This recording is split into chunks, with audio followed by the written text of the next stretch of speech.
Nós paramos quando Saulo, depois de 3 dias, se despedia junto com os funcionários de Ezequias para encontrar com o casal Áquila e Prisca, né? Eu dei só uma pesquisada no novo dicionário da Bíblia que eu trouxe aqui, de J.D. Douglas, sobre Áquila e Prisca. Mais uma vez corroborando aquilo que a gente conversou no início do nosso último encontro, essa fase do deserto de Saulo não é anotada, né, pelos teólogos, não é anotada em Atos, não é anotada em lugar algum. Os historiadores da época do cristianismo primitivo também passam em branco com esse trecho da história. Inclusive, a primeira referência de Áquila e Prisca no Novo Testamento está no capítulo 18 de Atos. Essa parte aqui de Saulo na sinagoga de Damasco, para a gente ter uma ideia, está no capítulo 9 de Atos. Então, do 9 para o 18, tem muita água para passar por debaixo da ponte. Saulo vai reencontrar com esse casal mais na frente, e essa referência mais na frente que tem em Atos. Então, essa fase aqui no deserto passa imperceptível. E aí, lá no Novo Dicionário da Bíblia, ele dá algumas informações, né? Dizendo que Áquila e Prisca eram fabricantes de tendas, e eles viviam juntos, eram marido e mulher. Prisca é um nome próprio. E em Atos a gente vê o nome Priscila, que é uma espécie de apelido, um diminutivo de Prisca, mas é a mesma pessoa. Então, quando a gente vê Prisca ou Priscila, é a mesma pessoa. E, bom, eu não vou falar mais porque senão vou dar spoiler sobre o que vai acontecer, mas fato é que existe essa amizade que foi começada aqui no deserto. Então, aqui na página 222, Emmanuel começa dizendo que no dia imediato os serviçais de Ezequias, ladeando a extensa fila de camelos resignados, deixavam-no com vultosa carga de couros na companhia de Áquila e sua mulher, no grande oásis que florescia em pleno deserto. Então, o que a gente imagina? Que Saulo se despediu de Ezequias, de Gamaliel, em Palmira, seguiu sozinho, junto com os funcionários de Ezequias, com a carga de couro, que seria a base para a produção da tecelagem lá no posto avançado, digamos assim, no oásis de Dan, e que aquela era a primeira vez que Saulo encontrava o casal. 50 milhas por dia, já não é muita coisa, não? Pois é, 50 milhas equivale a mais ou menos 80 quilômetros. A depender da velocidade que ele estivesse caminhando, vamos supor que ele estivesse caminhando a 10 km por hora, 8 horas seria o suficiente para você. Ninguém caminha 10 km por hora, ainda mais no deserto. Pois é. Dá para caminhar 5. Assim, se for em cima de um camelo, vai para 5 km. Aí seriam 16 horas, né? 2 dias. 5 km, uma milha, 1,6. Dá 80 quilômetros. Não, dá para caminhar assim, 8 horas num dia e 8 horas no outro, e fechar. Isso. Mas, parando para almoçar, tal, dá para caminhar 4 pela manhã e 4 pela tarde. Também a pessoa está passando chave de Compostela também 10 horas por dia. Mas essa não é o deserto, exatamente isso. Isso. E tem as intempéries, né? Tempestade de areia, dificuldade com animais, era uma carga pesada. Sim, mas lembre que eles estavam com muita carga. Ele fala vultosa carga de couros. Então a gente não sabe se tinha camelo para carga, camelo para gente, né? Enfim, mas realmente a observação de Mário é pertinente. Eu até anotei isso também, porque a distância é considerável. E aí o que a gente pode pensar é que reflexões Saulo teria feito nesse caminho, né? Esse tempo caminhando praticamente sozinho, junto com os funcionários. Ele não conhecia o casal, né? Já pensou se desse errado, se fossem pessoas com as quais ele não simpatizasse ou tivesse alguma divergência muito séria, que nem quando ele se reconheceu perante o irmão de Abigail e teve o grande desprazer, né, de reconhecer ali o seu opositor, pelo menos naquela circunstância. Então ele deve ter refletido bastante nessa viagem, né? E aí no parágrafo subsequente, Emmanuel vai dizer: Saulo reconheceu neles, no casal, de relance, as mais nobres qualidades espirituais. A mocidade do generoso casal expandia-se em formosas expressões de trabalho e bom ânimo, né? E aí ele vai dizer que Prisca se desdobrava em atividades para assinalar em tudo as preciosidades do seu carinho. Bom, aqui a gente poderia pensar, se não desse certo com esse casal, o que seria do destino de Saulo? Né? Ele estava numa situação periclitante, me diga lá. Você começou a falar, dando exemplo de Estevão, né, que foi um desafeto, por assim dizer, mas muito por causa dele, né? Porque até então ele deu muito sorte, ele encontrou pessoas maravilhosas e incríveis que tentaram levar ele do lado, vamos dizer, correto e justo, né? Gamaliel, Abigail, o próprio Estevão. Foi a resistência dele que até então não permitiu que isso acontecesse. Então, na minha concepção, eu acho que tinha tudo para dar certo com as pessoas que ele fosse encontrar com ele agora, porque ele próprio começou a revolta. Bem observado. E com base nisso, até por conta da culpa, por essa consciência que ele possivelmente já tinha, né? Ele deve ter pensado. Até pela experiência que ele teve com Ananias, com o pessoal da igreja, a nova Exato. ideia de unidade dele. Exatamente. Ele deve ter pensado, se não der certo, eu vou fazer dar certo. Né? Porque não tem como voltar. É o recomeço, né? Acho que ele quer um pouco longo da coisa do bater de frente, né? Porque o Eugênio disse, ou ensinar o Eugênio. Isso, exatamente. Nesse ponto ele se torna mais humilde, né? Mais permeável a aprender. Veja a forma como ele se comporta perante Ananias e perante Gamaliel, né? O que você acha que eu devo fazer? E ele acolhe. Ele não contesta, né? De fato. Ele se ofereceu para essa nova vida com a companhia desses dois, assumiu um risco grande, porque eles nem sabiam que o casal professava a mesma fé deles. Exatamente. Depois que ele descobre, mas foi um risco, né? Que ele estava disposto a tudo. Imagine esses dois aferrados à lei de Moisés, né? Exatamente como ele era. Bem observado. Que era o caso, inclusive, do pai, né? De Áquila. Que ele diz, meu pai, não obstante ser fiel à lei de Moisés, isso não o isentou da prisão, né? E da... Eu estava esquecendo, eu acho que ele já tinha passado por aquilo na outra, né? Sim, E para que ele também pensava nessa coisa. sim. Isso dá melhor compreensão, né? Para entender, verdade. Isso aí. E de uma certa forma o deserto era para ele, né? Não era para quem ele iria encontrar lá. Fossem Áquila e Prisca de qualquer religião, o deserto era ele e ele. Entende? Entendo. Acho que ele não foi lá preocupado em saber quem estava lá à espera dele. Sim. Entendeu? Ele é muito obstinado, né? Acho que não teria problema se eles não fossem seguidores do caminho também. A questão da sede de afeto influenciava nessa decisão, porque quando a gente está com sede de afeto, a gente aproveita qualquer oferecimento, né? De acolhimento, né? A gente não cria muitas condições, né? E é o que Áquila diz, né? Logo adiante, Áquila fala, segregado talvez dos afetos mais caros. Exatamente. Ele possivelmente entendia, né? Um jovem solteiro, né? Inteligente, ele não está aqui, provavelmente ele está sentindo uma dor muito grande, né? Não é sozinho no mundo. E aí tem aquela frase que a gente até colocou no grupo: o marido, por sua vez, parecia um temperamento privilegiado desses que se movimentam sem a presença do aguilhão. No capítulo 9, Abigail Cristã, página 163, olha que interessante. Abigail vai falar uma coisa parecida.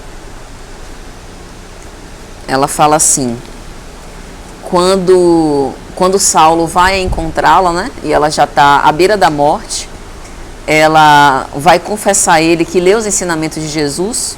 Aí na página 163, no finalzinho do penúltimo parágrafo, ela diz assim: são poucos os que se recordam da proteção divina nos dias alegres da fartura, como raríssimos os que trabalham a revelia do aguilhão, né? Que foi exatamente o que a gente conversou, que o aguilhão é essa lança pontiaguda que tenta nos propelir para frente à base da dor, né?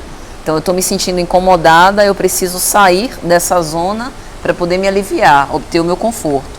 E isso acaba fazendo com que a gente se movimente, né? Trabalhe. Mas, no caso de Áquila, era uma consciência já desperta, privilegiada, que não precisava exatamente dessa dor para poder se movimentar, que fazia o que precisava ser feito, né? Sabia o que era necessário fazer. Porque às vezes a gente sabe o que é necessário fazer, mas procrastina, né? Ou coloca outras falsas prioridades primeiro e vai deixando a evolução espiritual para depois. Isso é interessante, né? Isso de se movimentar sem a presença do aguilhão. Não ser necessário a dor para poder promover o despertamento. Porque no nosso estágio evolutivo, a dor é quase unânime. O aguilhão é quase unânime para despertar. Até no caso de Saulo. No caso de Saulo é o caso mais emblemático, né? E por isso a gente sente tanta identificação com Saulo, né? O marido, por sua vez, parecia um temperamento privilegiado, ele não conhecia a pessoa. Às vezes tem sofrimentos que nem ele botava para fora. Você pode ter um comodismo de agir automaticamente naquele seu serviço, ter algo que lhe incomoda e você não externar. Aparentemente você trabalha sem uma ligação, nada, você está indo porque não tem escolha. Pode ser que não seja o caso. Sim. Né? Mas assim, se a gente for esticar esse assunto, pode ser, isso parecia, ele trabalhava tudo certinho, fazia as coisas certas, na hora certa, sem ninguém pedir, sem ninguém mandar. Mas isso pode ser um automatismo até doentio, porque o cara não contesta nada. Tá tudo bem, também tudo tá bem, no momento algum, tá nada errado, mas não é certo. Então se você for pegar por esse lado, aí para quem tem psicologia. Bem observado. E aí no parágrafo seguinte, Emmanuel vai dizer, né? Saulo compreendeu a bênção que havia recebido. Tinha a impressão de encontrar naquelas duas almas fraternas que nunca mais se haviam de separar espiritualmente da grandeza da sua missão, dois habitantes de um mundo diferente que até então não lhe fora dado conhecer na vida. E aí, uma pergunta, né? Por quê? Vamos imaginar, né? Por que o Alto planejou esse reencontro dele, esse deserto dele, na verdade, né? Essa meditação sobre a grandeza da vida com um casal, né? Um casal fraterno, que ele fala, né? Antes de esposos eram verdadeiros irmãos. Então a gente pensa aqui na cumplicidade, né? Na irmandade mesmo, na cooperação mútua, no entendimento. Por que um casal? Por que não a casa do caminho, com os outros apóstolos, né, em que ele poderia começar logo as atividades? Seria uma maneira dele rever o fato de ter sido casal também, do jeito que ele tratava, e agora está mostrando um outro casal, uma outra forma de relacionamento. Ele via aqui a falecida, entre esses dois, que impressionou essa harmonia. Talvez seja, pode ser. Se ele fosse fazer esse paralelo, ele acho que seria mais ainda. Ele no casal tão Mas talvez fosse com para paralelo, sofrer mesmo. com o paralelo do que ele Vocês fez. estão falando aqui, vamos mostrar um pouquinho. Eles estão falando por que foi um casal. Sim, mas as considerações religiosas Não, eu tô Para fazer exatamente o paralelo ao que ele Fala alto, já sei. Já que ele foi um casal, tratou daquela forma. Esse casal Aí, harmonioso, e ele em paralelo com o que ele foi. Um casal diferente do que ele tinha mesmo, ele tinha sido, chamar atenção. Pode ser isso? Não sei, pode ser. Aí acho que tem outra questão também. Ele não poderia simplesmente voltar para o caminho. Não o Saulo que já esteve na casa do caminho que causou. Com o Saulo de agora. Que terminou inclusive com a morte do Estevão. Sim. O Saulo que precisa voltar para lá para ser outro Saulo. E precisa do deserto. Tem o que quer ser. Entendi. Não é tanto a ver Mas com ele um podia casal. passar. Pode falar você. Não, pode Não é falar. tanto a ver com um casal, mas ele tem que começar por algum lugar a fazer aquilo que está escrito no capítulo seguinte, que é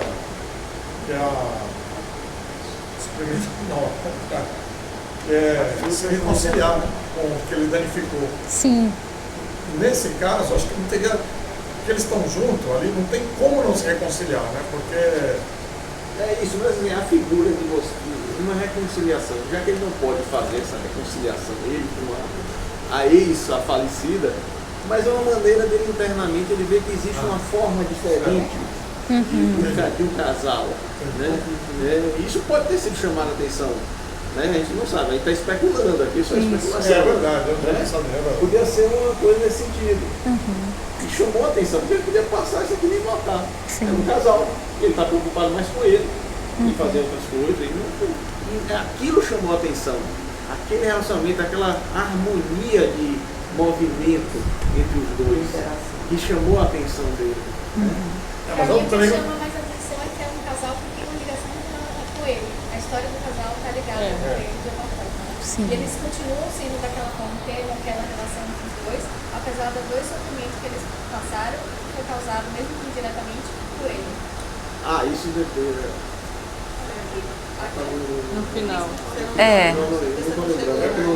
Eu acho que na nossa vida familiar também a gente vai se encontrar com uma pessoa que não pode se livrar dela. Então você tem que se reconciliar para aprender a se reconciliar. Às vezes não foi reconciliado no anterior, Mas digamos, uma chance de se você reconciliar tivesse agora. muitas opções de reconciliar, se você, digamos, tivesse uma cidade, fala, não vai dar certo, eu não gosto de você, pronto, você procura outro. Mas como você não tem essa opção, você está no deserto, só tem que ver os dois, você tem que reconciliar. Não tem jeito. Não tem jeito. Ele diz aqui, 2 habitantes de um mundo diferente. Você já tinha feito uma observação, não foi? Não sei se foi no grupo. Esse mundo diferente, quer dizer, primeiro esse mundo diferente nasceu nele, internamente, né? Aí depois aparece externamente, né? Então, essa que ele diz aqui, grandeza, são habitantes do mundo diferente. Esse mundo aqui é o mundo da humildade, da fraternidade, que nasceu assim, internamente, né? Ele não escolheu esse casal, foi a oportunidade que ele teve, né? E aí ele dá de cara, como você falou, com suas vítimas.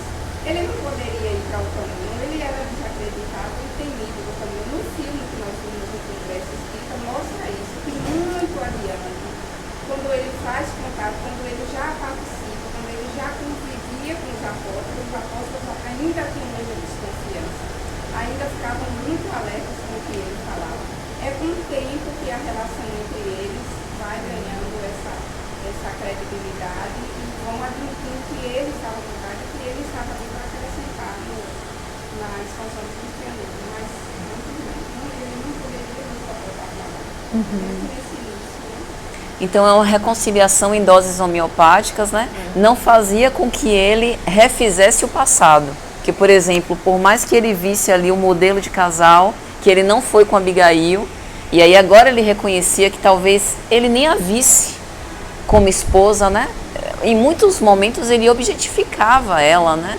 Era como se fosse um ornamento para ser exibido. E aqui ele vê a postura completamente diferente. Porque ele não sabia o que era fraternidade. Como é que ele ia ser um companheiro cúmplice se ele não sabia o que era isso, né? E essa reconciliação também aos poucos, né? E aí ele começa a receber os testes, né? Que a gente vai ver aqui na conversa. Talvez também não houvesse necessidade de encontrar, por exemplo, no deserto uma mulher, entendeu? A necessidade não seria de trabalhar o relacionamento dele com um casal, e sim com outro casal. Sim. Sim. Encontrar um idoso, um homem, mas a necessidade não era de relacionamento, nesse filme assim, talvez. Isso. Eu achei interessante quando o Flávio falou na palestra que o Beto de Campos precisou ficar 10 anos em nosso lar para ser evangelizado. Então eu acho que na verdade esses foram 2 anos, né, do deserto, o Saulo, era a evangelização dele. E ele precisava vivenciar essa forma de amor. Ele precisava vivenciar essa situação, onde ele foi o causador de muito sofrimento para essa família. Então eu acho que o processo todo foi para evangelizar. Perfeito. E aí na página 223, Emmanuel vai falar, né, que no primeiro dia, depois dessas primeiras observações dele em relação às ideias, os deveres, as atitudes, ele apresentou pequeninas dificuldades no mistério e foi ajudado por Áquila, né? O companheiro de trabalho desfazia-se em gentilezas para atender-lhe as pequeninas dificuldades no mistério que há longo tempo deixara de praticar. Áquila estranhou naturalmente as mãos delicadas, as maneiras diferentes, em nada semelhantes às de um tecelão comum, mas com a nobreza que o caracterizava, nada perguntou relativamente aos motivos do seu insulamento. É interessante isso, né? A caridade de você não ser inconveniente, não ferir a suscetibilidade. Sim, sem dúvida. Não se meter. Exatamente. Isso. Não julgou, só avaliou. Esperou, né? E o mais importante, serviu, prestou suporte, auxiliou, né? Como manda a caridade cristã. E aí ele, no final do dia, percebeu que o casal foi se abrigar sob uma palmeira para começar a leitura. Até aquele momento, ninguém sabia absolutamente nada um do outro, né? Como Larissa comentou, sobre as convicções religiosas, as preferências literárias. E aí Emmanuel vai dizer, Saulo percebeu aquela atitude receosa, silenciosos, né, lendo ali de uma forma particular, né? Por que esse comportamento? Né? Medo, precaução, né? Do desconhecido. Ele mesmo explica das perseguições, né? Não desconheces as perseguições. Isso. Exatamente, o motivo pelo qual. Exatamente. Eles estão ali fugidos, né? E aí ele começa a fazer uma espécie de aproximação, né? E aí ele começa a falar sobre a paisagem, até numa linguagem poética, né? Dizendo que a tarde no deserto convida à meditação, para tentar se aproximar de alguma forma. E aí Áquila, admirado, imagine um tecelão fazendo esse tipo de comparação. O lençol infinito de areia parece um oceano parado. É algo de se admirar. E aí, por simpatia, começa a conversar, né? Atenciosamente respondeu. E aí, no finalzinho da página, ele diz assim: aproveitemos, pois, Áquila diz, o nosso estágio na solidão para pensar no Pai justo e santo, considerando a sua magnanimidade e grandeza. E aí eu achei muito interessante isso, porque e o nosso exílio? Como é que a gente aproveita, né? Às vezes a gente também passa por momentos de solidão, seja no ambiente familiar, né? Uma solidão afetiva, solidão por você ter um grande plano e não ter ninguém para se juntar a você e crescer voz, aí você está sonhando sozinho. Como é que a gente aproveita esse exílio, essa solidão, né? Veja que Emmanuel narra aqui nesse capítulo que em tudo eles convertiam em utilidade. Não havia ócio, né? Tudo era movimento construtivo. Cada palavra, ele fala, né? Que não havia maledicência, não havia uma palavra descaridosa em relação a nada. Todas as observações eram usadas com utilidade. As menores atitudes, tudo tinha o seu lugar, né? A comida era aquela comida bem dosada, suficiente, nem mais nem menos. Então isso é muito interessante, né? Para pensar que também há muito aprendizado na solidão. Às vezes a maioria das vezes... Flávio comentou. Sim, o silêncio, exatamente. O silêncio que faz refletir, né? Que faz a gente... Fala com silêncio. Exatamente. Que é diferente da hora vazia. Isso. Isso. É o quê? Indiferente da hora vazia. Que é o quê? Eu não ouvi o final que você falou. Que a hora vazia poupa o tempo da gente. Isso é importante para a gente bem dizer essas oportunidades, né? Para crescer. São momentos grandiosos. A pessoa nem percebe que está passando pelo exílio. Sim. Porque esse exílio pode ser no meio de uma grande movimentação. Você se sentir sozinho na multidão. Isso. Se sentir sozinho na multidão. Sente emocionalmente, né?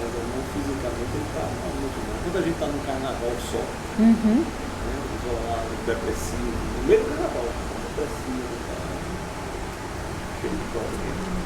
É verdade. Aí na página seguinte, ele faz uma confissão. E aqui ele ousou, né? Saulo faz uma confissão. Porque até então, como a gente falou, ele não sabia das convicções e ele podia estar ali diante de um fariseu profundamente radical. Se dá mal e falar alguma coisa. E o tiro sai pela culatra, né? É. Mesmo que... Isso. Não me conheço, não sei como você é, o que é que eu vou falar. No meio de um deserto, no meio de areia. Você é fariseu? Eu não sou não. Tá, você vai fazer o quê? Eu gosto de Cristo, tu ia tentar, eu gosto de Cristo, eu gosto de Cristo. Ele vai fazer o quê no meio do deserto? O máximo vai ser assim, ele vai para um lado do deserto e o outro vai para o outro lado. Mas podia gerar um constrangimento, né? Mas assim, eu acho que é aquela situação. Sabe que não tem isso? Vamos abrir, vamos jogar as cartas, gente. E assim, ó, você é o quê? Muçulmano, eu sou católico, aqui está no meu deserto. Ou ele se ajuda mesmo, sendo cada um diferente, ou vamos todo mundo morrer. A gente fica no meio do deserto. É verdade. Sabe aquelas situações Tem muita escolha. críticas? Não tem muita escolha para fazer. Acho que é hora de arriscar. Foi a hora de arriscar mesmo. Cidadão, cidadão. Mas é hora de arriscar. É diferente na cidade, né? Ali é diferente. Mas nessa situação, eu acho que não tem outro momento melhor de arriscar. Não, mas na frente vai falar que eles ficaram doentes, Saulo e outros. Foi. É um dependendo do outro. Não tem jeito, não ficaram doentes. É. E aí ele confessa, né? Aquila, tenho tanto amor ao profeta Nazareno que me permito indagar se tua leitura sobre a grandeza do Pai Celestial é feita pelos ensinamentos do Evangelho. E aí ele ainda conserva alguma, né? Ele sim, reticencioso, né? Esclareceu meio hesitante, mas se vens da cidade, não ignoras as perseguições movidas a quantos se encontram em ligação com o caminho de Cristo Jesus. E aí eu imaginei se nessa época não haviam fariseus que iam no deserto, será? Sozinho. Perseguir, fazer uma espécie de emboscada, disfarçados. Uma mulher e 2 homens, como? Seria muita crueldade, né? Não, mas assim, questões práticas. Assim, como é que. Não, se tivesse uma caravana, aí é diferente. Mas aí só tinha 3. Não, mas lembra, só tinha 3. Mas se eles estivessem fazendo parte de uma caravana no meio do deserto, ele chegasse e perguntasse talvez ao líder, alguém, se era de Jesus e eles fossem fariseus, aí realmente o risco era muito grande. Mas ali só tinha os 3. E o deserto tem amplitudes muito grandes, né? Distâncias enormes a vencer. Quem já viu um filme com deserto aqui sabe que não é Não um local fácil. Essa frondosa palmeira que eu imaginei. Com a árvore, né? Isso. Pronto. E aí mais pra frente ele vai contar a história, né? Mas quando foi que vocês saíram de Jerusalém? Então já confessando aqui que eram fugitivos. Faz meses que de lá saímos. Nós fomos compelidos a isso pelo movimento das perseguições. E aí vem a notícia bombástica, né? Chegaste a conhecer Saulo de Tarso? E o pior é a constatação. Aliás, Ele se aguentar nisso aí. o célebre inimigo de Jesus tem um nome igual ao teu. Pai, é pra você, que coincidência. Que coincidência. E manter o silêncio, hein? É. Nesse momento, né, o que dói mais? Né? Dói mais ocultar ou confessar? Bom, ele que como queria modificar, Confessar? eu acho que a vergonha ele deveria confessar. O objetivo da modificação, ele devia estar morrendo de Ser humilde, vergonha. buscar Você se humilhar, ser não, humilde. fui eu, sou eu. Se humilhar não, ser esta humilde. pessoa, sou eu. Tem um momento certo. Tem um momento certo, né? Mas ali, Mas isso é humildade ou é orgulho? Confessar. Eu acho que é humildade. não, na situação dele, aí é humildade. Ele confessa por um orgulho. Ele não De tem ser orgulho. sincero. Não. Será que a gente tem orgulho de ser sincero? É verdade. Mas Super aí, sincero, né? mas ainda ele não estaria, ele não teria sido levado, passado tudo que ele passou, se o próprio Cristo aparecendo para ele, ele saberia se ele já tinha vencido essa etapa. E você não, ele também poderia ser um orgulho falso, ou uma humildade falsa. Ele, o que queres que eu faça? Você podia perguntar, será que ele não está dizendo isso para dizer, pô, eu sou bonzinho, o que eu faço? Eu faço. Podia estar mentindo também. Né? Se ele passou por isso tudo e Cristo apareceu para ele, é porque ele já tinha lido nele toda aquela vontade, aquela capacidade de mudança. Nesse ponto aqui, eu não vejo assim. Veja só, por que eu estou perguntando isso? Ele não mentiu, né? Não. Ele só não disse a verdade toda. Sim, Ele omitiu. Mas, Mas tem momento para isso. exatamente. Por isso que eu estou perguntando isso. Que Gamaliel disse assim: vou conversar com Ezequias a teu respeito. Página 218. Não direi que se trata de um grande chefe de Jerusalém que pretende se exilar por algum tempo, não pelo receio de envergonhar teu nome ou tua origem, mas por julgar útil que proves a humildade e solidão no teu novo caminho. Então, orgulho seria confessar. Nessa percepção, né? Nessa perspectiva. Então, provavelmente, ele se lembrou disso, né? E aí ele buscava o melhor momento. Mas qual era o melhor momento? Ele precisava, no meu entender, era melhor que houvesse uma convivência. Perfeito. Que essa convivência estabelecesse a confiança, O tempo. o casal, Olha o passasse tempo. a ver quem era, O tempo. depois, Tudo tem seu tempo porque certo. podia provocar um atrito logo no início, o casal poderia ficar com medo dele. Será que esse cara não escolheu? Será que ele não está aqui para nos perseguir? Mas eu acho também que ele estava curioso para saber o que eles sabiam, achavam respeito do que dele. foi que ele tinha feito, né? Aí ele Fica fica na calado, espécie, pensando ele logo falando, né? ele não saberia de toda a história. Inibir-se, né? Perfeito. É uma forma curiosa, inclusive, dele se conhecer, né? Através do olhos Do olhar do outro. E aí é ele mesmo que faz essa reflexão, né? Emmanuel, na verdade. Era preferível ocultar-se, experimentar a reprovação justa do seu passado condenável, humilhar-se ante o juízo dos outros, por mais implacáveis que fossem, até que os irmãos do caminho lhe comprovassem plenamente a fidelidade do testemunho. E aí a gente entra na palestra de Flávio hoje a respeito da crítica, né? Que ele falou bastante sobre isso, que a forma como a gente faz as observações, tem a crítica de identificar, né, as questões a serem reparadas e tem a crítica da condenação. E às vezes a gente se revela na condenação, né, reprovando uma coisa absurda o erro do outro.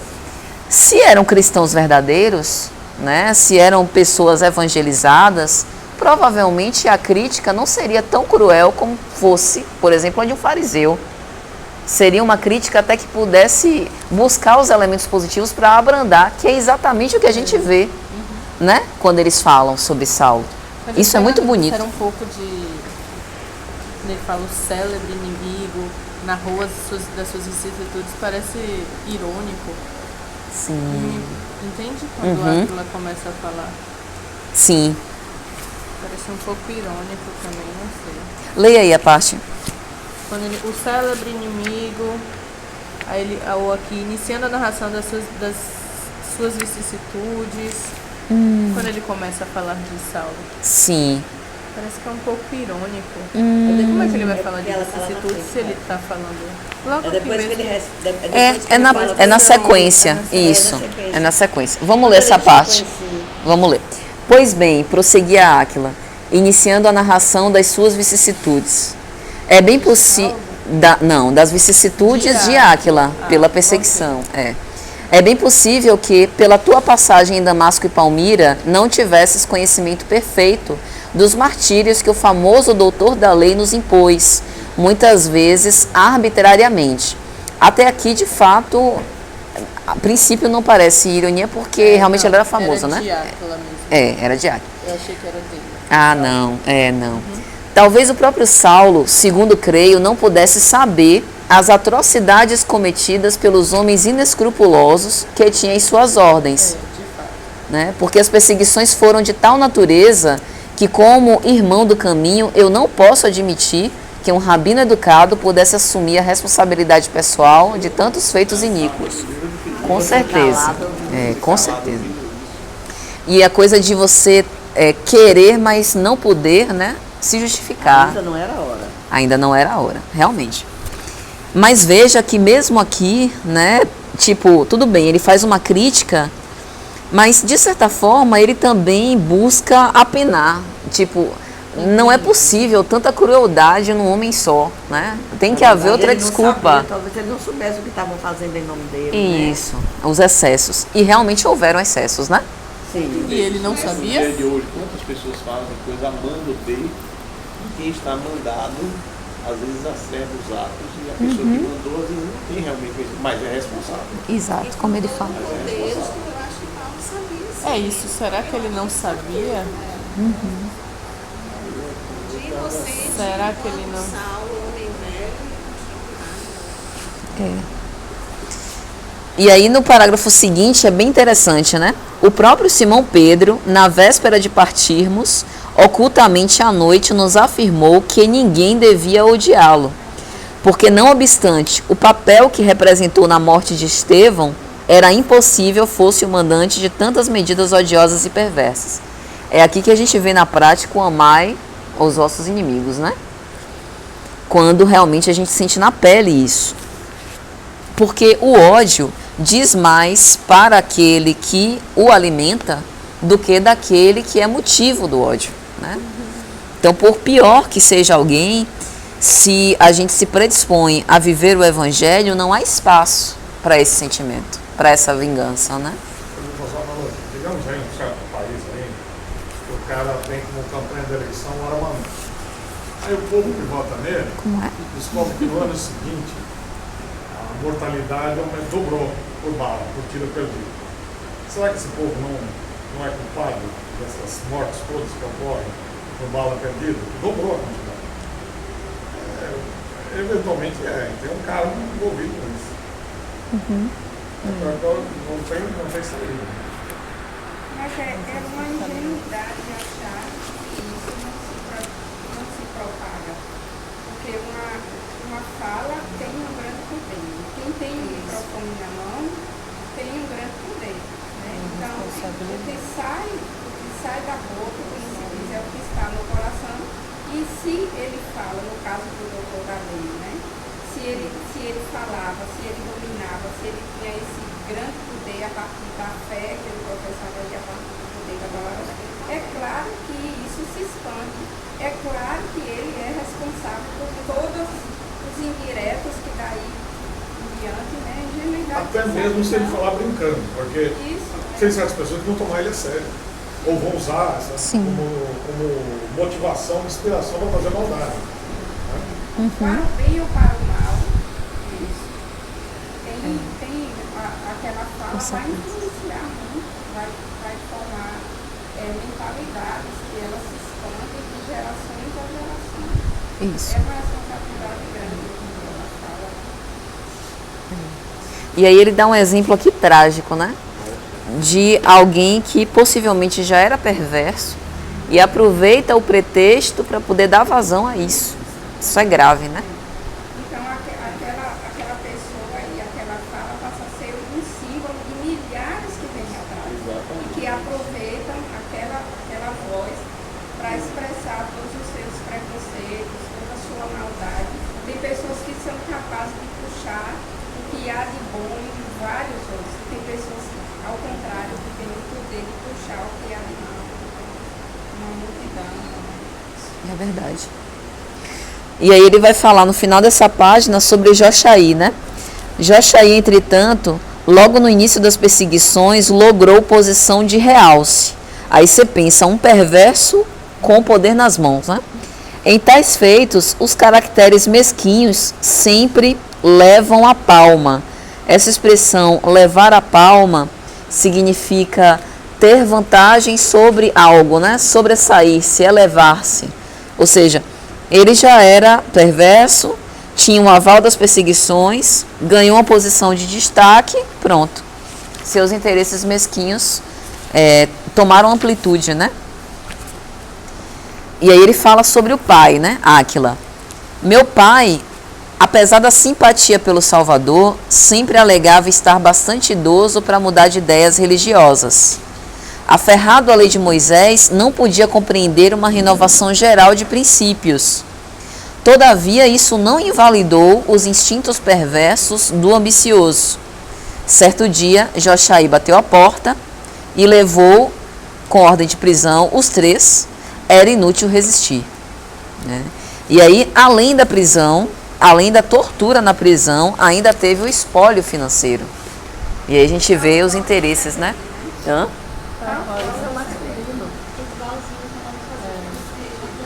Exatamente. Exatamente. A raiva que os judeus tinham de romanos, porque os romanos faziam isso, e os judeus faziam isso com os próprios judeus, né? Não tinha escolha, né? Era o interesse acima de qualquer coisa, né? E, tipo, tudo isso sem julgamento, né? Saulo quase que ingenuamente pergunta, mas não te valeste de alguma petição de justiça? E quem se atrevia a fazê-lo? Tenho amigos que chegaram a recorrer, mas pagaram com castigos mais violentos o desejo de justiça. Vídeo de Jochebed, né? No início do capítulo 1. A história que ele mesmo já conhecia, mas ele ganhou de Exatamente. Exatamente. E aí, no finalzinho da página 226, Emmanuel vai dizer: o ex-rabino compreendeu a justeza dos conceitos.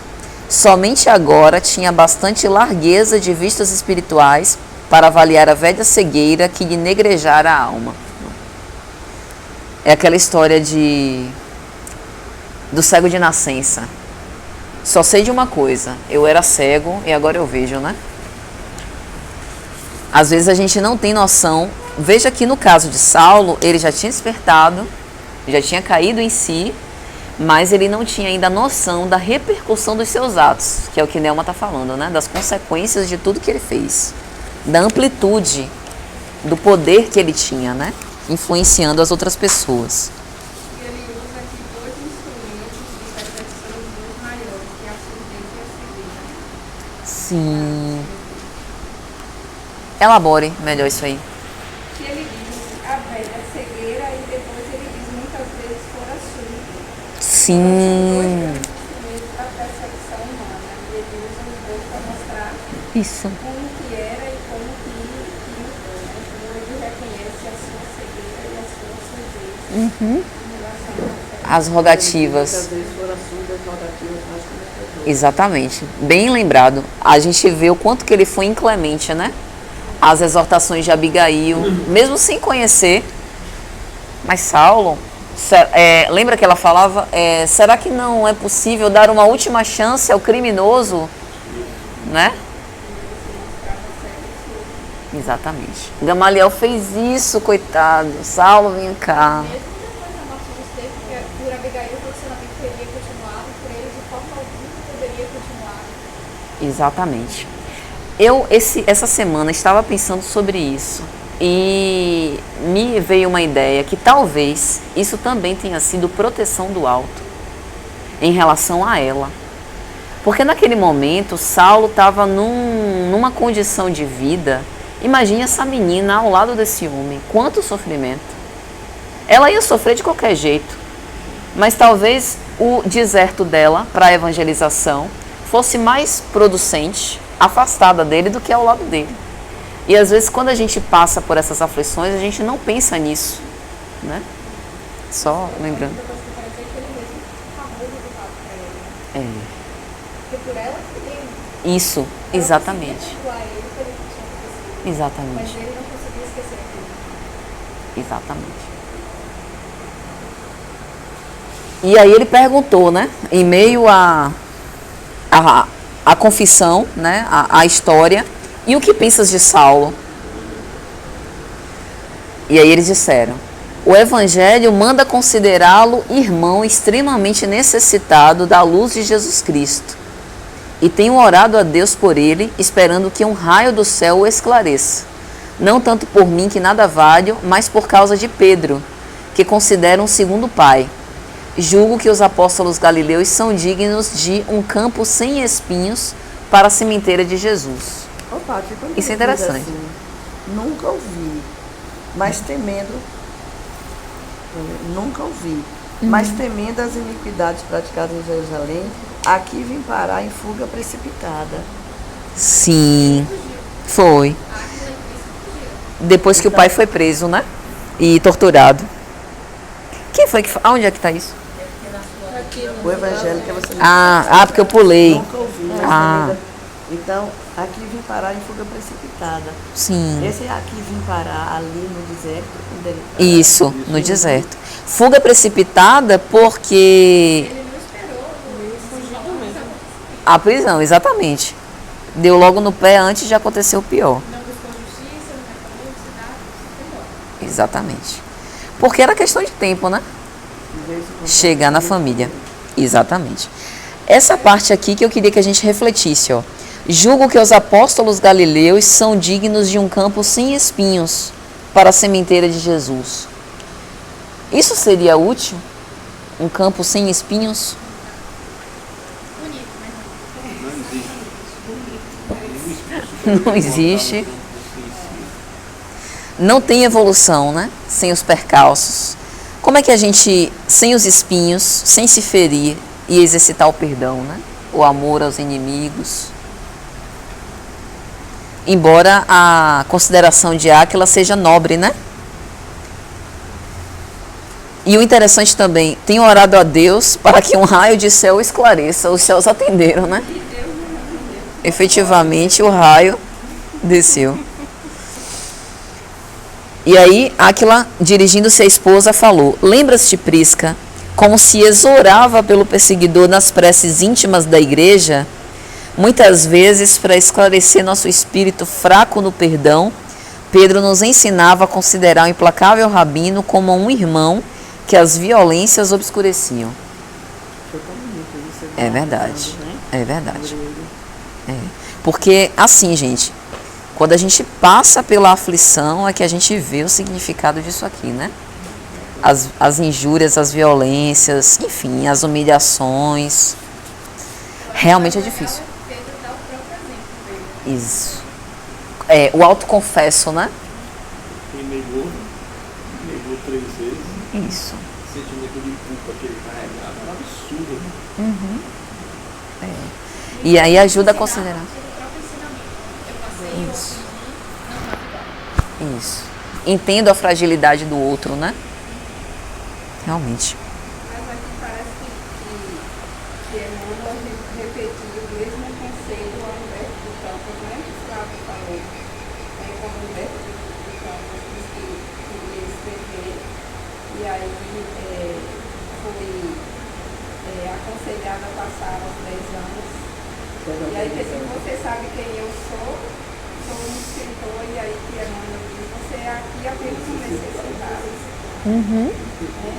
Isso. Impedinte, né? Exatamente. E aí no finalzinho da página 227, Emmanuel diz assim: o manto de estrelas cobria suas grandiosas esperanças, enquanto Saulo bebia longos haustos a água pura da amizade sincera naquele novo mundo tão reduzido. Eu achei interessante que ele faz uma analogia com o oásis, né? A água do oásis, que também provoca essa... mata a sede, né? A carência afetiva que ele tinha, de fraternidade. Quando ele diz aqui, tá, encontrou lá na frente, atrás, quando ele diz assim: o ex-discípulo de Gamaliel tinha os olhos úmidos. Eu acho que aquele já estava quase se entregando, né? Ele já estava sendo tocado, na verdade, por tanta coisa que ele estava falando, e ele tentando ainda se segurar, né? Com Os certeza. olhos úmidos aqui já era... A sensibilidade, né? Aflorando. E aí os dias passam, ele começa a se envolver com o trabalho, né? E aí Emmanuel vai falar sobre as transformações, inclusive físicas, né? As mãos que se tornam calosas, a solidão das disciplinas austeras e, ao mesmo tempo, a serenidade, né? A tranquilidade que ele via em Pedro, Estevão, em Abigail, que percebia agora nele, né? E aí a gente vê o valor insubstituível da experiência, né? Por mais que a gente leia sobre Evangelho, veja esses grandes exemplos, só quando a gente passa por esses desafios é que a gente consegue desenvolver isso, né? Quando ele fala que entender finalmente aquela paz desconhecida, que é sempre desejar a discípula, que era a paz que ele não entendia. Isso. Os termos que ele tinha falado ainda não tinha a paz. Perfeitamente.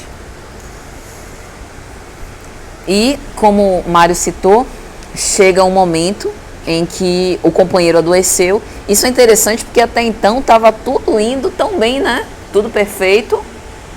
Mas o deserto também tem os momentos de oscilação, né? No deserto não são tudo flores, né? Há momentos difíceis também que precisam ser enfrentados.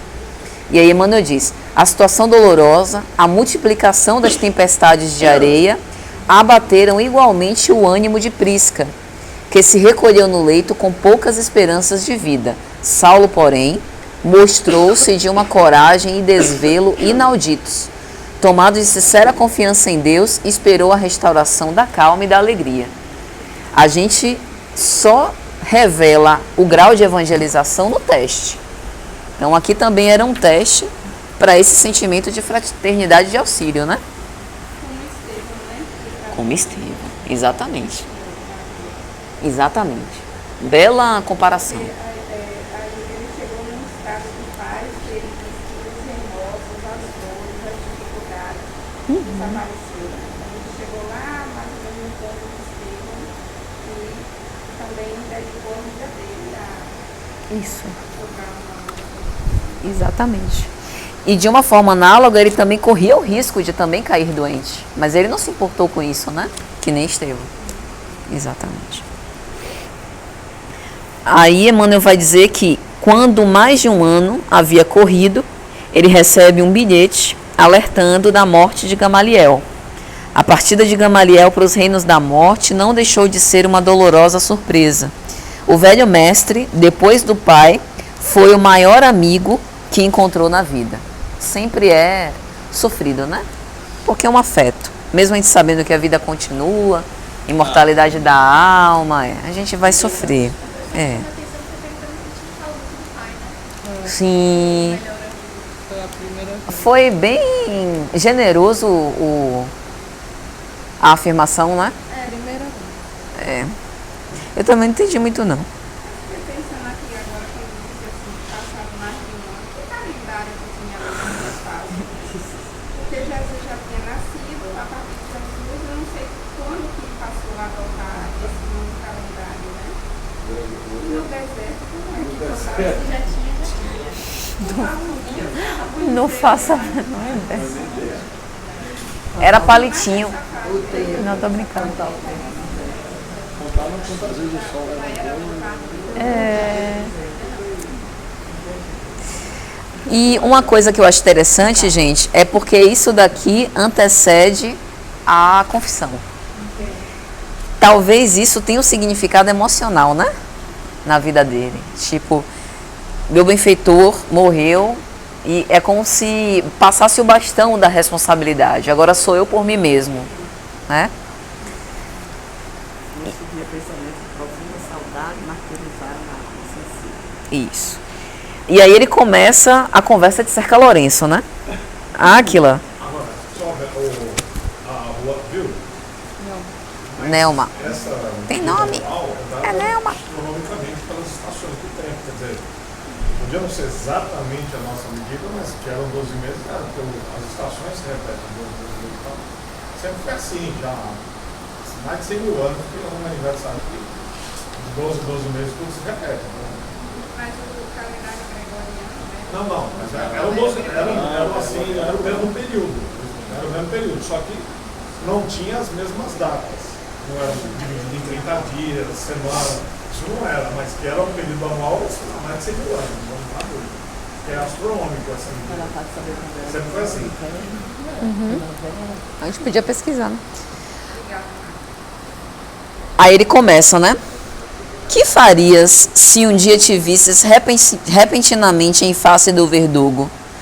Procurarias estimar nele um irmão. Olha só, hein? E tu, Prisca? Seria uma ótima ocasião para testemunhar o amor que Jesus exemplificou em suas lições divinas. Eu penso que ele deve ter pensado assim: rapaz, então é agora. E aí ele começa... É interessante porque ele começa a fazer uma análise de si mesmo, né?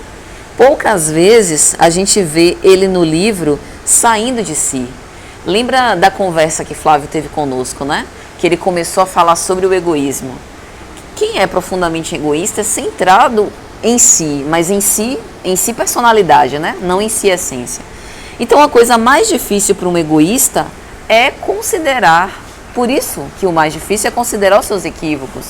Porque é difícil sair da própria personalidade e julgar, ajuizar com respeito a si mesmo. E aí ele faz isso muito bem. Então, eu particularmente acho que uma das coisas mais incríveis de Saulo é isso. Ele não venceu completamente o orgulho nem o egoísmo, né? Ele não é 100% humilde, mas ele consegue quebrar o padrão do egoísta, né? Para fazer uma análise sincera de si mesmo. E aí ele começa a falar: eu sempre considerei que um homem chamado a administrar responde por todos os erros dos seus prepostos no que toca ao plano geral dos serviços. Possivelmente, se fosse outro homem, ele já entraria nessa consideração automaticamente. Mas era dele que eles estavam falando, né? E ele mantém a mesma sinceridade. E aí ele fala mais na frente, né? Julgo que Saulo deveria responder pelo processo. É verdade que ele não autorizou o feito cruel, mas se tornou culpado pela indiferença pessoal quanto aos detalhes da tarefa, né? Então isso daqui é digno de nota, é muito marcante. E aí ele faz a confissão, né? Ele já fez uma confissão, quando foi? Uma confissão parecida com essa. Na sinagoga de Damasco, não foi? Perante os fariseus. Que ele confessa o amor dele por Jesus, né? Muito errei. Então ele já fez essa confissão antes. E aí ele faz: meus amigos, sob a inspiração do Senhor, é justo confessarmos-nos uns aos outros. Sou Saulo de Tarso, o sanhoso perseguidor, irado, né? Inclemente. Transformado em servo penitente. Ou seja, ele admite todos os equívocos, mas fala da sua nova condição, daquele que quer recapitular suas faltas. Se muito errei, hoje muito necessito. Na sua misericórdia, Jesus rasgou a túnica miserável das minhas ilusões. Os sofrimentos regeneradores chegaram-me ao coração, lavando-o com lágrimas dolorosas. De que sofrimentos ele está falando? Da amizade, do prestígio, da cegueira, dos crimes, né? De tudo. Perdi tudo o que significava honrarias e valores do mundo por tomar a cruz salvadora e seguir o Mestre na trilha da redenção espiritual. De fato, a gente já falou disso aqui, né?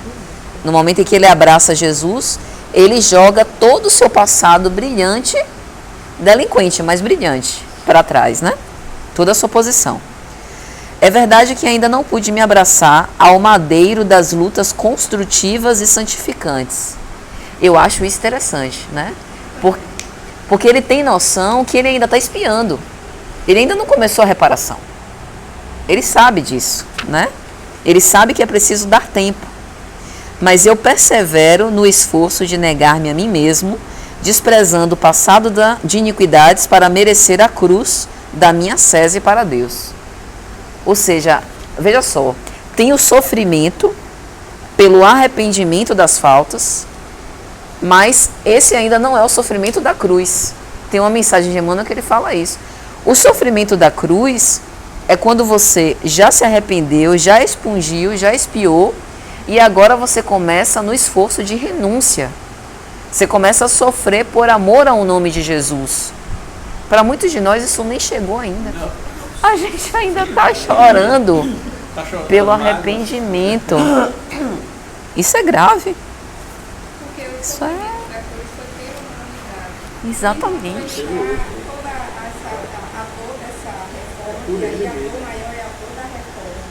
Você já viu no escrito que fala da mudança das penas da águia, que é para transformar, que é um ritual como é que chama assim, que passa de uma fase para outra?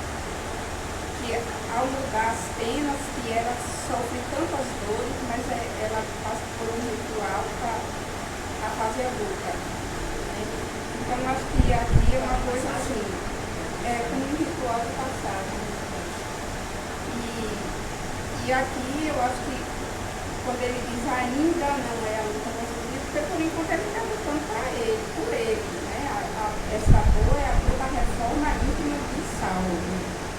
Depois ele vai passar para Paulo, chegar lá ele já ultrapassou essa passagem.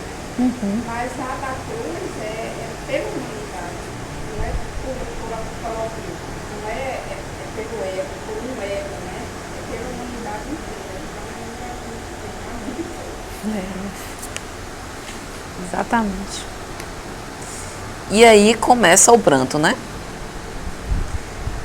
Agora, é interessante porque, assim, Emmanuel diz que Áquila e Prisca o contemplavam com assombro, e o medo dele, né, que ele vai dizer, é de achar que tudo aquilo era enganação, né? Não duvideis da minha palavra. Eu assumo a responsabilidade dos meus tristes feitos. Perdoe-me, porém, levando em conta a minha ignorância criminosa. E aí o bonito é que a gente vê acolhimento, né? E não apedrejamento, que foi exatamente o que a gente viu na palestra, né?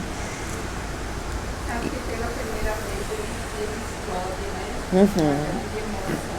Isso. Exatamente. Exatamente. Segurou isso aí tanto tempo que na hora que ele conseguiu soltar, Uhum. ele não estava se livrando do peso que ele estava carregando, né? Isso. Isso. Aí no finalzinho do capítulo, Emmanuel diz assim: da página 230. Saulo vira o Cristo, mas para ir ter com ele, era indispensável voltar atrás e transpor abismos. Veja que Estevão estava com Cristo, mas o viu depois. Saulo viu Cristo e ficou com Cristo depois. Esse é no finalzinho. É no último parágrafo da página 230, né? Aí ele vai falar: os grandes sentimentos, quantos como Áquila e sua mulher, não estariam dispersos no mundo, comendo o pão amargo do exílio por sua causa. Os grandes sentimentos nunca povoam a alma de uma só vez em sua beleza integral. É a questão da verdade, que Flávio também falou hoje, né? Que toda a verdade não pode ser revelada de uma vez só, senão a gente não suportaria. É exatamente o caso. Aí ele falou do vinagre, né? Isso. Um pouquinho por dia, bom, até dá para suportar, mas se você é horrível. Exatamente, né? A criatura envenenada no mal é qual recipiente de vinagre, que necessita ser esvaziado a pouco e pouco. É a história que o próprio Jesus falava, né? Não se põe vinho novo em odres velhos. É necessário desprezar o vinho velho, construir um odre novo, senão entorna, né? O odre se esbagaça e nada se aproveita. Então ele precisava se esvaziar. É o que a gente chama de expiação, é isso, né? Expungir o mal para poder se renovar. Só que as coisas ocorrem ao mesmo tempo, né?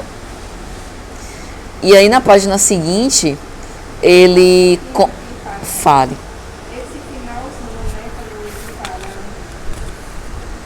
as desilusões da sinagoga, aí ele cita várias coisas, as desilusões, o reconforto, a falta de recursos, os conselhos, o anonimato, a solidão, o abandono dos entes mais caros, o PA. Aqui, todos esses são instrumentos, vamos dizer assim, instrumentos terapêuticos da reforma dele, né? E eu acho que o PA, principalmente, era o símbolo da transformação. Sim. Que é através do tear, quer dizer, ele, como ele diz aqui, é preciso voltar atrás. Ele voltou atrás no ofício ensinado pelos pais, né? Voltou à infância, voltou a uma tradição familiar. E através desse ofício ele passa para uma nova fase da vida, né? E parece agora. Para mim é isso, é a simbologia dessa transformação, é o tear, principalmente porque ela está fazendo com as mãos. As mãos eram tão leves e tão, né, não eram mãos de um trabalhador. E é desse instrumento que passa a ser um instrumento de uma renovação de fé e uma renovação desse homem. Né? E parece agora que volta a história do livro, né? Sim. Volta as histórias do livro. Aqui, pra mim, Jochedeb e a família. Talvez ele vá vivenciando o início de Estevão, mas ele próprio. Na pele o que ele Isso. causou. Exato. Eu gostei desse comentário de Nelma porque faz lembrar possivelmente das memórias afetivas do tear. Como foi um ofício ensinado pelo pai, imagine, né? Ele muito novo, e aí o pai ensinando a ele aquele ofício, aquilo fica guardado com uma memória gostosa da família, né? Memória do pai. Talvez ele tivesse ir para o deserto no casal do testemunho. Sim, Dá o nome ao capítulo, é tão importante. exatamente. E é o único momento que ele fala bem do pai, que é citado o pai de uma forma, Amorosa. de alguma né? forma, porque até então nunca havia sido dito. Isso, silêncio absoluto. Você fala em voltar às origens, já aqui mesmo no centro, que você está comigo, não, já teve, já leu o livro do Espírito, releia novamente, vá lá no início, releia tudo, o próprio Vivaldo, sempre estava lendo, está lendo, sempre voltando, pegando as coisas lá do início que a gente esquece, né, das bases, né, da gente, que está ali os ensinamentos lá atrás, que são tão importantes, o Brasil para resolver os problemas que estão ali na frente. Mas a gente às vezes pega, guarda, já li e acabou. Não, pegue, vá ler, você vai encontrar a resposta. Seja no Evangelho, seja no... Imagina quantas vezes nós já leu o Pois Evangelho. é, então Ele assim... diz hoje que quando ele lê, que ele ainda tem uma imagem diferente, assim, ele consegue ver coisa diferente. É verdade. É muito interessante. E tipo assim, isso daqui, embora ele fale en passant, mas a gente também deve pensar nas dificuldades que ele precisou enfrentar. Ele falou, né, dos desafios a superar a cada dia, a não desistência, a perseverança, né? Porque num dado momento, como ele ainda conservava aquele passado glorioso que não era tão distante, sei lá, dá doida, quer saber de eu vou largar isso tudo aqui, eu vou voltar para minha velha vida. Mas ele não era feito a essa conveniência, né? Ele desprezava a conveniência em relação à lealdade, à sinceridade. Como não era mais fiel ao ideal, não era uma opção mais. Isso é muita coragem, né? E é interessante que na página seguinte, 231, Emmanuel vai dizer: abraçando-se estreitamente ao amigo, que buscava lhe enxugar as lágrimas, recordava-se de que, em Damasco, após a grande visão do Messias, talvez ainda guardasse no íntimo o orgulho de saber ensinar, o amor à cátedra de mestre em Israel, a tendência despótica de obrigar o semelhante a pensar com ele. Aqui falamos, não foi? Foi. Ele realmente tinha essa presunção, tanto que ele vai para a sinagoga pensando nisso, né? A gente falou disso. Porque esses padrões são difíceis de se superar, né? Imagine você anos sendo treinado para ser um doutor da lei.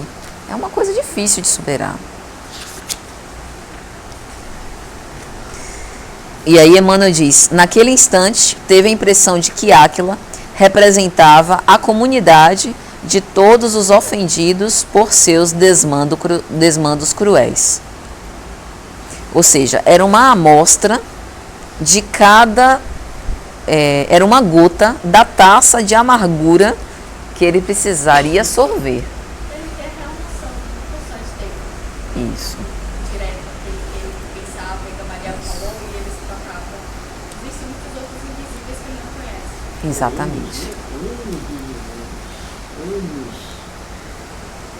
E aí eu penso na depressão.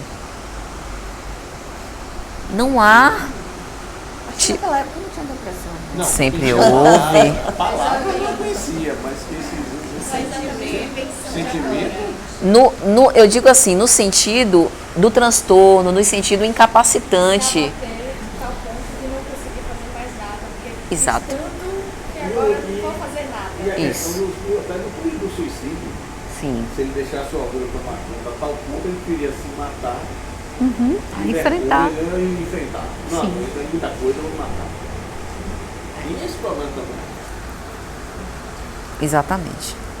Então, ele realmente é uma alma valorosa, não obstante os equívocos, né?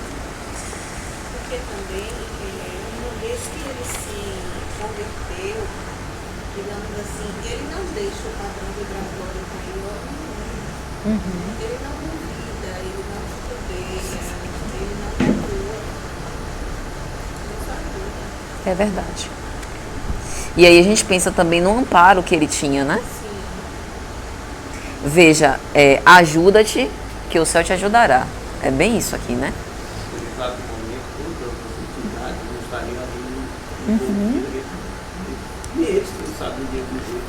Porque a depressão é nada disso, né? Lá não mencionou. Que é quando você deixa cair o padrão vibratório, todas essas coisas. O amor cobre a multidão dos pecados. Exatamente. Nesse Ele caso, incorporava é isso, né? exatamente isso. Ele cai como uma luz, isso aí que você falou aqui. Exatamente. E eu acho o mais bonito do casal a humildade. Veja só. Prisca, que também chorava, interveio com ternura. Se Jerusalém conhecesse esta vitória do Mestre, renderia graças a Deus. Assim como o próprio Saulo, em nenhum momento toma isso como um privilégio, né? Como algo que deveria ser ostentado. Jesus apareceu para mim.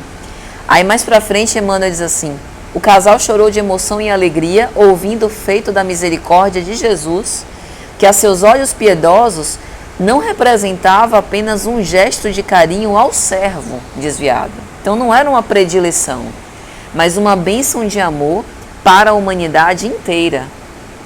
Ou seja, é o significado daquela... Lembra daquela própria parábola que Jesus conta? Qual de vós que, sendo um pastor de um grande rebanho, e uma deles se desgarra, não deixa as 99 no deserto e vai resgatar a ovelha perdida, e aí encontrando-a, dá uma festa e comemora com seus amigos, mais ou menos assim? É isso. É bem isso aqui, né? Ou seja, o alto nos resgata por diversas formas. Aqui a gente tem um caso célebre da aparição do Cristo. Mas quantos resgates não são feitos também, né? Com outros benfeitores, que às vezes nem no anonimato, né? Nem se deixam exibir por isso. Então isso serve para reforçar a fé. Aí, gente, a conversa evolui mais, né? E aí Saulo vai dizer, Áquila, agora que o mestre nos reuniu, saiamos do deserto, proclamemos os favores de Jesus pelo mundo inteiro. Eu e Prisca não temos muitas obrigações de família, e com a morte de meu pai, nós estamos sós, no tocante dos deveres mais pesados, e é razoável não perdermos o ensejo de auxiliar a difusão da Boa Nova. Além das lições de Levi, temos agora a visão de Jesus ressuscitado para ilustrar a nossa palavra. Como saber se estavam prontos? O que vocês acham? Qual é a hora que a gente sabe? Não, agora vai começar a minha caminhada evangelizante. Saulo conseguiu abrir o coração. Certo. O casal foi como se eles se realmente testemunhavam o poder de Jesus. A partir da transformação daquele homem que eles conheceram, que eles sofreram literalmente. E uma oportunidade também deles perdoarem, né? Que eles estavam na verdade, o perdão para eles também foi importante. Isso. Essa revelação de Saulo, né? Isso, exatamente. Aí eu me lembrei, para ver isso do momento, da conversa que Ananias teve com Saulo. Lembra que o convite do deserto foi feito por Ananias? Que ele fala daquele homem que muito deve, que vai amealhar. Aqui, ó, página 204. Veja só. O Senhor te conferiu a tarefa do semeador. Tens muita boa vontade, mas o que faz um homem recebendo encargos dessa natureza? Antes de tudo, procura ajuntar as sementes no seu mealheiro particular, para que o esforço seja profícuo. E aí ele vai dizer, né, que um homem de vida reta e pura pode iniciar imediatamente. Mas aquele que é muito culpado, os que não forem integralmente puros, jamais são bem compreendidos por quem lhes ouve simplesmente a palavra. Contra os seus ensinos estão as suas próprias vidas. Aí mais para frente.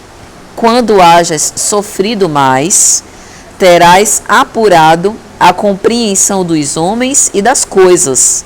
Só a dor nos ensina a ser humanos. Então, de fato, né? Ele precisava tomar consciência dos impactos que ele fez na vida de tantas pessoas. Ele tinha caído em si, mas ele não tinha percebido ainda a proporção dos seus equívocos. Hã? E sentir a dor do outro, exato. Na confissão de Áquila e Prisca, ele passa por essa experiência, né? E aí o silêncio humilde de observar as observações dos outros a seu respeito também faz com que ele experimente essa dor. Então, era justamente isso daqui que Ananias tinha proposto que ele fizesse no deserto, né? Então, de fato, parece que era chegada a hora, né? Porque às vezes a gente passa anos no deserto e não tem essa reflexão que ele chega, né? Sofrendo, inclusive. Emmanuel tem uma mensagem que ele vai dizer: não bastará sofrer. Não basta sofrer sem... Uma ação coativa. Exatamente. Aprendizado, sem reflexão. Lamento. Exatamente. Mas era um redemoinho, né? Isso.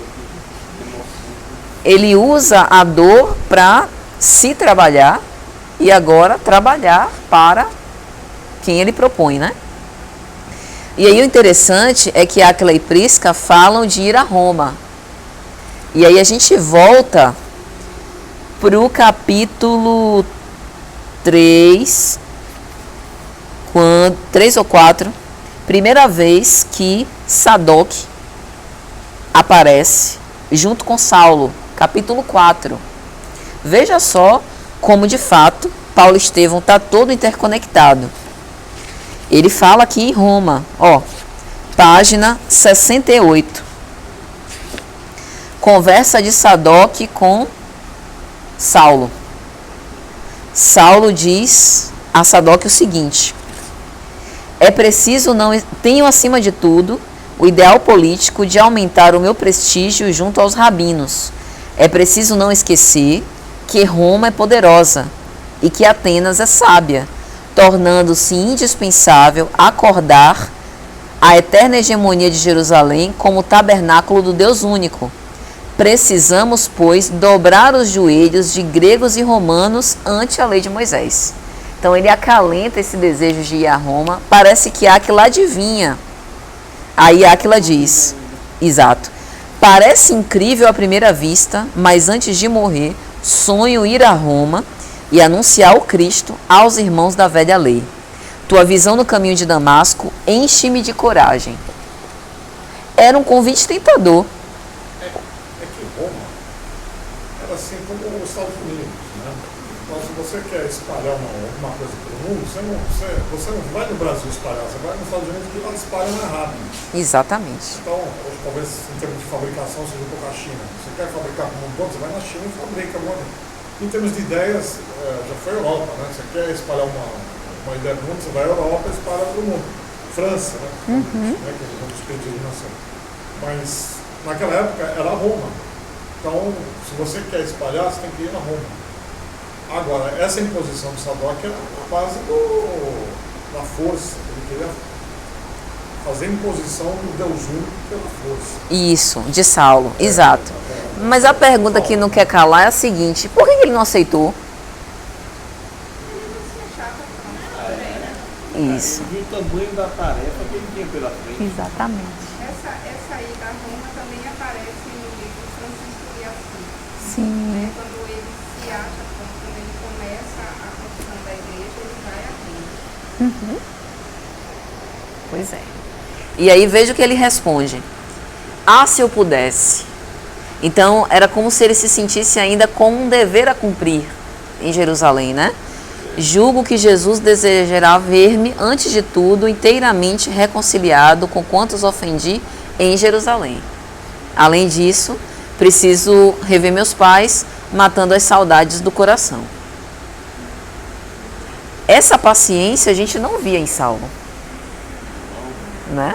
É uma paciência que é herdada pelo sofrimento.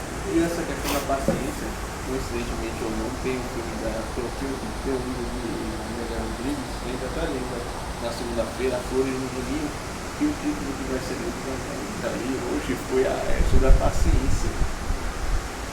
Jesus falando com Lucas. Ele, nossa, está lutando de ofensa, a pessoa me ofende, vamos ver paciência. Tem a paciência com as coisas, não, tudo. Casou também com o que o Flávio falou aí também. É incrível como as coisas são costuradas, né? O tema do dia de hoje foi basicamente idêntico, né? Eu fico assim. Não é por acaso, A né? coerência do ensino da doutrina é incrível. É verdade.